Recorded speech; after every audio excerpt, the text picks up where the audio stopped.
From Bloomberg News and iHeartRadio, it's The Big Take. I'm Wes Kosova. Today, cities try putting new limits on police.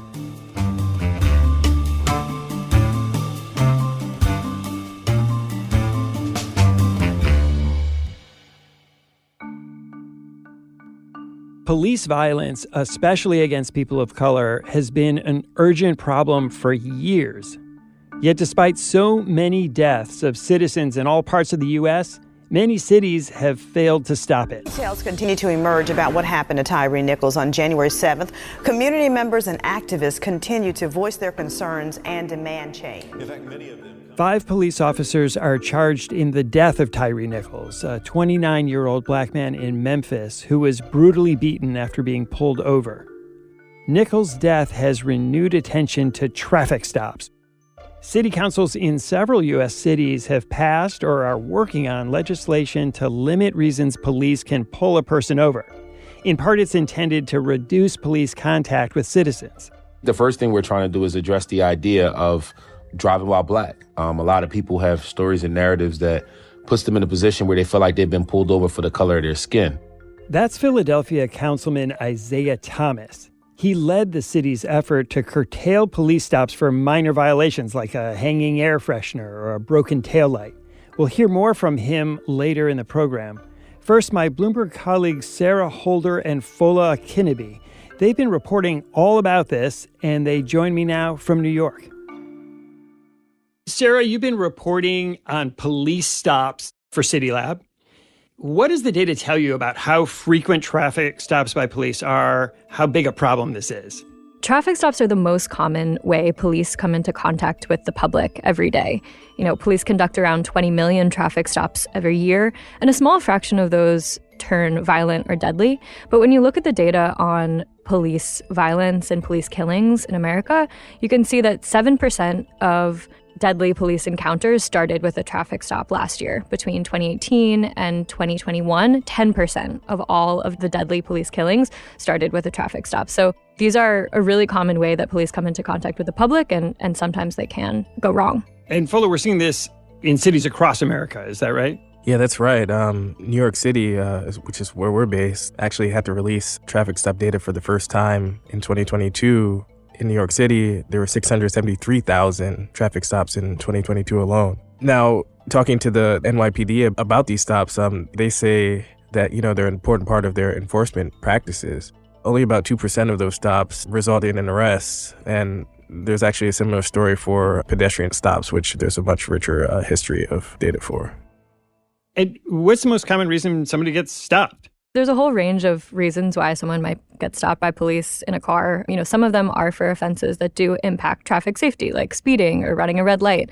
Others you might not even know are illegal, like having something dangling from your rearview mirror that obscures vision, or driving without your license plate illuminated by a light, or having a noisy exhaust pipe. Police can use a whole variety of reasons to pull someone over, and advocates argue that some of these more minor violations are used by police as a pretext to search a car for contraband, like guns or drugs. And as Fola just mentioned, in city after city, you see that a lot of the times those pretext stops aren't very effective. In San Francisco, some of these minor violations turned up a gun or led to an arrest, less than 2% of the time as well.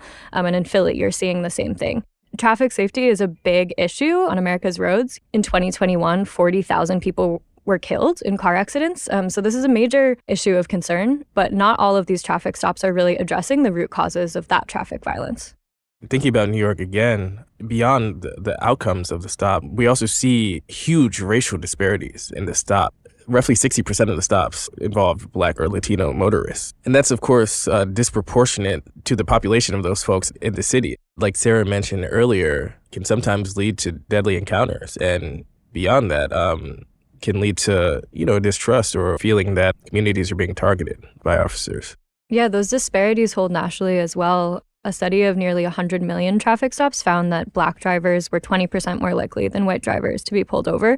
And Black drivers are more likely to be stopped and searched, but they're not more likely to hold these kinds of illegal materials than white drivers, like guns and drugs. You can see that the disproportionate stopping is not necessarily leading to better outcomes for traffic safety, but it is leading to a disproportionate amount of encounters between Black motorists and police on the roads.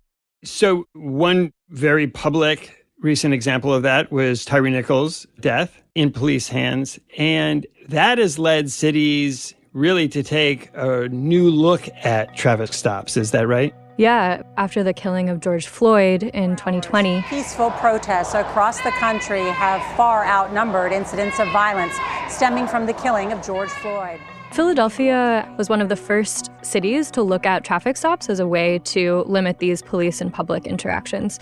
A council member there fought to pass a law that would limit police from making traffic stops for some of these minor violations that we mentioned, including like a dangling air freshener or expired registration, as long as that registration hadn't been expired for more than 60 days.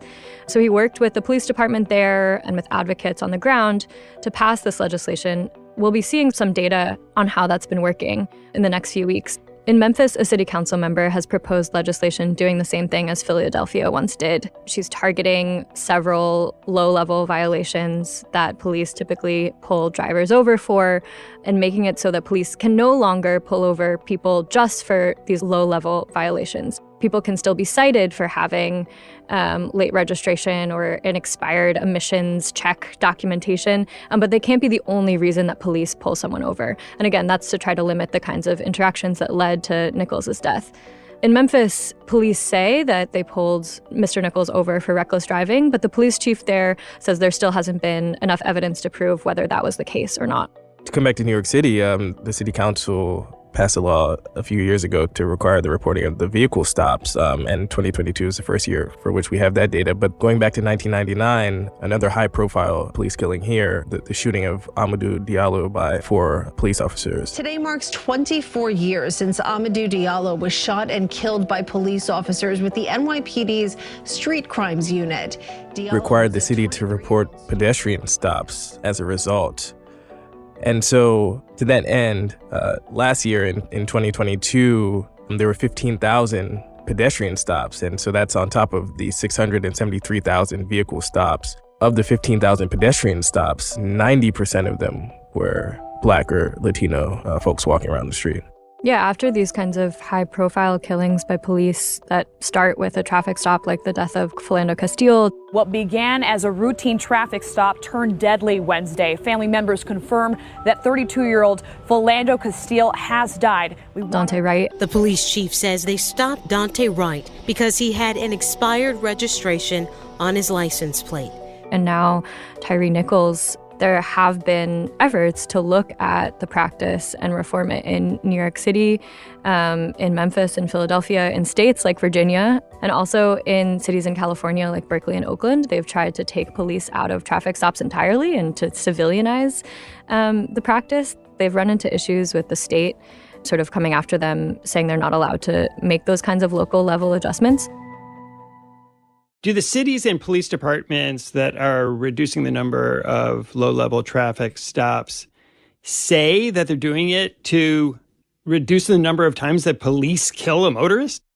Oftentimes, these reforms are framed within the context of broader public safety goals. So as we were saying, a lot of these pretextual stops don't result in an arrest. They don't even result in finding a weapon or drugs or anything that might make the public safer. And they're also a time suck for a lot of police departments. So framing it from a public safety standpoint, it's clear that there are issues with the way that police today enforce the rules of the road.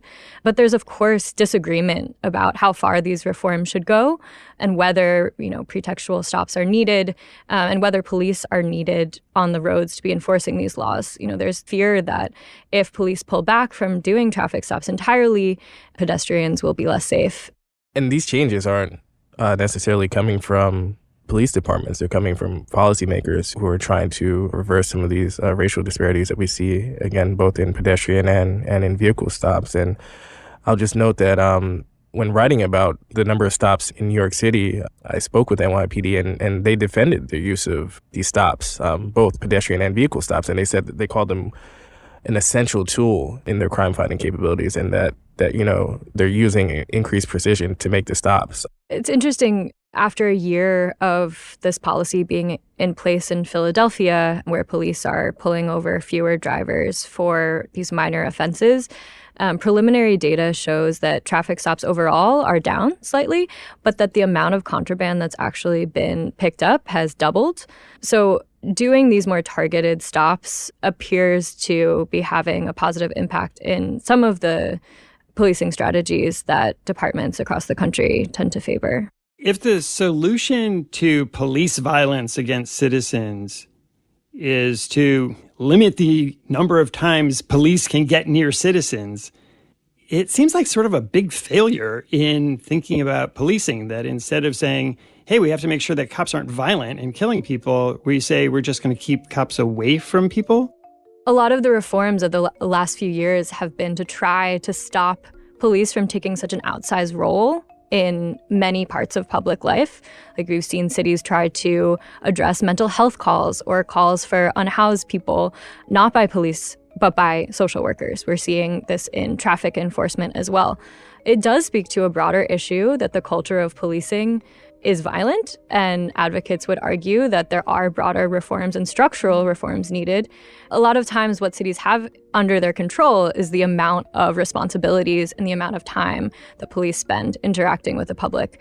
And there are broader, more structural reforms that advocates have been pushing for that would address the deeper culture of policing that's led to so many of these violent encounters. Police departments in some places are asked to be, social workers, are asked to be emergency responders, are asked to be, public safety agents as well. And so we've seen cities like Austin, for example, remove forensic departments from the police department's purview. We've seen cities think about having non-police in parks. This push has been to sort of roll back the reach of an agency that has been asked to do more than I think folks really originally intended. Sarah, the U.S. Congress has also started to take an interest in this question of police stops. Yeah, a Democratic House representative from New York, Richie Torres, has introduced legislation that would incentivize cities and states to take police out of traffic enforcement, either by civilianizing their traffic enforcement duties or turning to technology like speed cameras and things like that. So he sort of talks about this perverse incentive for making traffic stops, where a lot of cities really depend on the fines and fees that are extracted from motorists.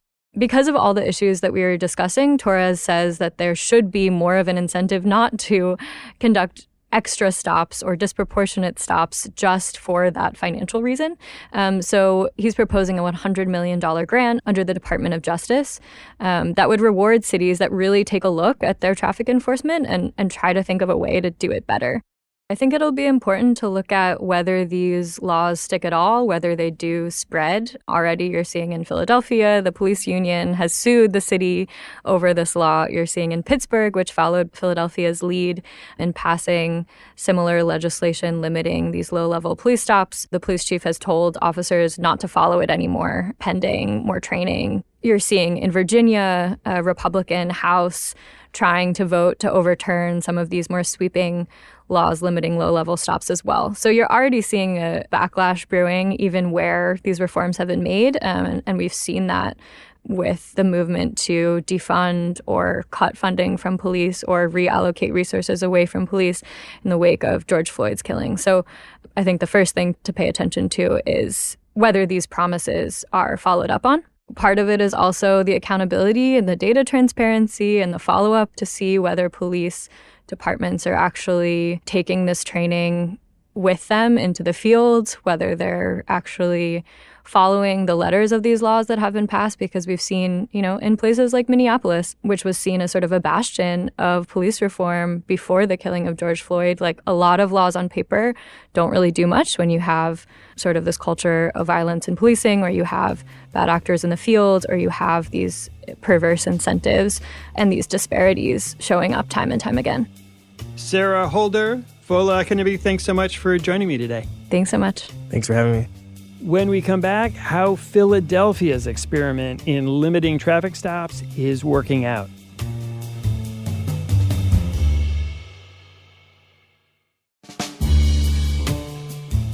We heard how Philadelphia was the first city to put limits on routine traffic stops. Isaiah Thomas is the councilman who pushed for it, and he joins me now. Councilman, you are behind the Driving Equality Act. Can you tell me what that is and how it works? Sure. Driving equality in Philadelphia specifically is legislation that we introduced to acknowledge, first and foremost, that there's a problem between communities of color and law enforcement, and to say that we're willing to take some steps in a direction to try to rectify that particular issue. And so what the legislation does is it looks at how we enforce motor vehicle code violations. Right now is predominantly with a traffic stop, and it changes the enforcement of minor motor vehicle code violations that do not have a negative impact on public safety. So what we did was we worked with the police department and other stakeholders to determine a little more than a handful of motor vehicle code violations that are now in a classification as it relates to enforcement as a secondary level of enforcement. So for us, in the city of Philadelphia, seatbelts was already in this category. If you were, speeding or running a red light or committing a motor vehicle code violation as a public safety hazard, and you also didn't have your seatbelt on, you would get a ticket for that as well as not wearing a seatbelt. We now put around eight other motor vehicle code violations in that same category. And the legislation has put us in a position to be more efficient and to hopefully what we'll see pretty soon is some improvements in the relationship between communities of color and law enforcement. Why did you think this legislation was needed? What is it trying to address? I think the first thing we're trying to do is address the idea of driving while black. A lot of people have stories and narratives that puts them in a position where they feel like they've been pulled over for the color of their skin. When you talk to a lot of those same individuals, white counterparts, their narratives and their experiences aren't the same. We also looked at other issues as it relates to where we are as a municipality and trying to address how to be more efficient as a department, specifically looking at some of the hiring issues that we're having in the public sector as well as the private sector. We're living in an era of the Great Resignation. But then also we were looking at just this idea of addressing institutional racism and institutional issues that we know have disproportionately impacted people of color. And so the legislation has a number of different layers. We're in 2023. Clearly, we have a lot of issues as it relates to our municipality, and I'm sure big cities coming out of the pandemic across the country are facing similar issues. And we just want to be innovative in our approach. When you're talking about issues like crime and things of that capacity, we don't want to be random. We want to be specific. We want to target areas where we know people are committing issues that put them in a position to be incarcerated, and where we can use technology such as minor motor vehicle code violations or secondary means of enforcement, we want to be able to do that so we can make sure we're maximizing everyone's time. And so when we look at the 8 motor vehicle code violations, we're talking about registration, a grace period on registration. We already had a 30-day grace period on registration in Philadelphia, so we just extended that a little bit to be able to also allow people to adjust to the fact that most of that stuff was done online during the pandemic. We look at emission and inspection stickers, which again was already in that category. It's very difficult to see the emission and inspection stickers on a moving vehicle. We're looking at something dangling from the mirror, minor damage to a bumper, the relocation of your license plate as long as it's visible, and one taillight being out. So these are the motor vehicle code violations that we talk about in the midst of the Philadelphia version of driving equality to put us in a position to address some of the issues I discussed earlier. A problem that happens is that when cops stop drivers, especially black drivers, there's a higher percentage chance of something happening. And this just keeps cops away from people. Is that really a solution to the problem? Or do you need to address the core problem that causes police to commit violence against citizens? Of course, we need to address the core problem. But, when we first talked about the legislation, I said that the purpose of the bill is to first and foremost acknowledge that there is a problem. And I think in far too many spaces and in far too many conversations, you will have people who will say that there isn't a problem. You will have people that say that we're overcritical as it relates to the relationships and the experiences of people of color in law enforcement. So by no means do I see this as a solution to systemic and institutional racism and racist practices. But I do see it as a way of, number one, acknowledging that we do have a problem. And of course, number two, saying that we want to try to put us in a position to rectify that actual problem. Is it the end all be all solution? Absolutely not. I'll be the first one to tell you that. But I do think it's a step in the right direction. What did it take to pass this legislation? Did you encounter any resistance? It started with a collaborative effort. I think that was the first step of passing a bill like this. It took us over a year to craft the legislation, to put together a coalition of people, of stakeholders, which included the police department, the mayor's team, the public defender's office, and other stakeholders, to be able to come up with what we all could agree upon as it relates to legislation.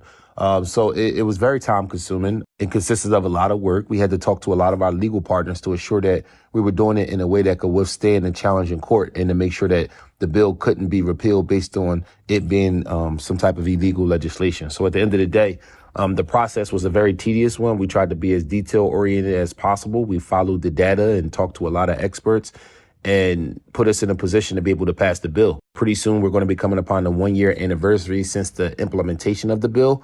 Because we had a collaborative effort, one of the things that the police department asked for was time for training. And so we gave them ample time for that. And so overall, to pass the bill, it was a lot of steps. But, you know, we also like to try to work with other elected officials across the country, who looking to replicate the legislation, because we understand not just the tedious process that we had to go through, but the coalition building that put us in a position to be successful, as well as some of the other legal matters that went within the legislation to ensure that it could withstand a court challenge or any type of legal resistance. Our conversation continues after the break.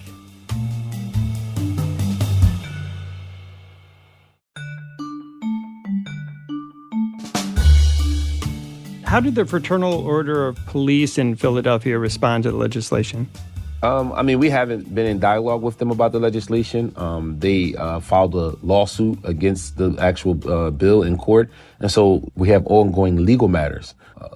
That's actually happening right now as it relates to the FOP and their concerns around the legislation. But we're optimistic based on the work that we've done and the experts that we work with and the legal team that we have, that it'll withstand that challenge. The driving equality law has become something of a model, a blueprint for other cities. In Memphis, for example, where Tyre Nichols died in police custody, the city is now looking to replicate it. What would you like to see next to address this issue, which is something that we see all over the country?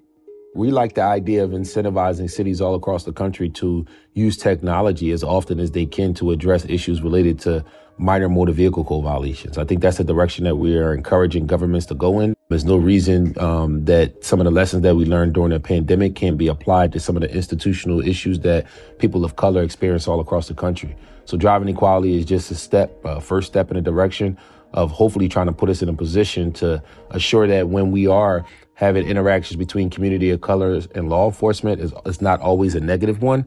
We also recognize that within a lot of traffic stops, it puts the police officer in a dangerous position, especially when they're patrolling by themselves.